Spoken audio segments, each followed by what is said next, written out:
नमस्कार वंदे मातरम दोस्तों। Update with online Baba YouTube channel पर आपका स्वागत है। जूनियर एडल्ट शिक्षक भर्ती के संबंध में मैं आपको एक अपडेट यह देना चाहता था कि अगर आपका चयन हो सकता है जूनियर एडल्ट में हो भी जाए, उसके बाद डॉक्यूमेंट वेरिफिकेशन के समय आपको बाहर कर दिया जाए, तो इसलिए आपको इस समय क्या करना होगा, इसके लिए मैं आपको अलर्ट करना चाहता था। तो वीडियो को प्लीज़ अंत तक सुनिए कि क्या मैं आपको बताना चाह रहा हूँ।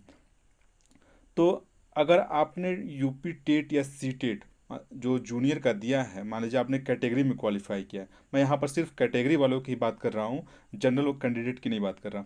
तो अगर मान लीजिए आप यूपी टेट दिए हो, मान लीजिए आपने सी टेट दिया है और आप सी टेट क्वालिफाइड हुए और सी टेट में क्वालिफाइड में आपका मान लीजिए 93 नंबर था और आपने सी टेट कैटेगरी में क्वालिफाइड कर ली।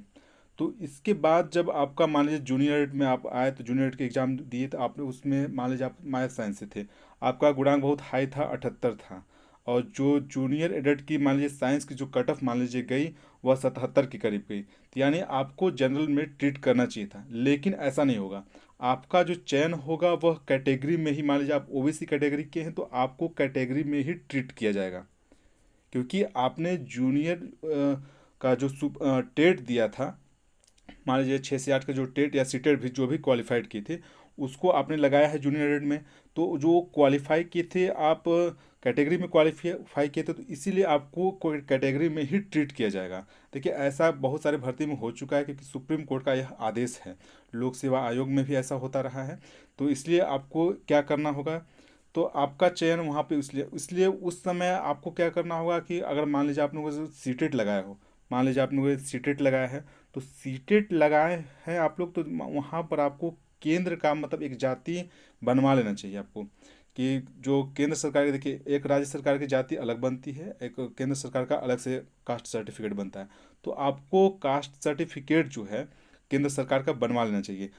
मानता हूँ कि इस समय देखिए जो आवेदन के समय जो डेट मांगा जाता है कि आपको आवेदन के अंतिम तिथि तक आपके पास सारे डॉक्यूमेंट्स होने चाहिए, उसमें ऐसा लिखा होता है।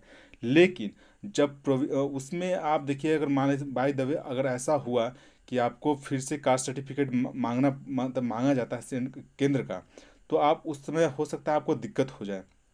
तो इसके वजह से आपको केंद्र का जाति अभी भी समय है, अभी भी बनवा लीजिए। क्योंकि होता यूँ है कि मान लीजिए जो भी आपके डॉक्यूमेंट वेरिफिकेशन के समय मान लीजिए अगर गड़बड़ी होती है, तो उस समय क्या होगा कि वहाँ पे आपको ऐसा नहीं कि मान लीजिए आपका कास्ट सर्टिफिकेट राज्य सरकार का है तो आपको मतलब चयन से बाहर कर दिया जाएगा, ऐसा नहीं होगा उस जगह। लेकिन आपको दिक्कत हो सकती है, उस जगह आपका प्रोविजनल लगा दिया जाएगा।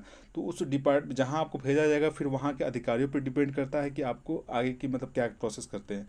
तो इसलिए प्रोविजनल में आपको अगर फिर बाद का भी कास्ट सर्टिफिकेट दिखाते हैं एज ए प्रूफ, तो वो सही रहेगा। तो इसलिए अगर आपने मतलब कैटेगरी में क्वालिफाई किया है सीटेट वगैरह, तो आपको एक केंद्र सरकार की मतलब बनवा लेनी चाहिए मतलब कास्ट सर्टिफिकेट।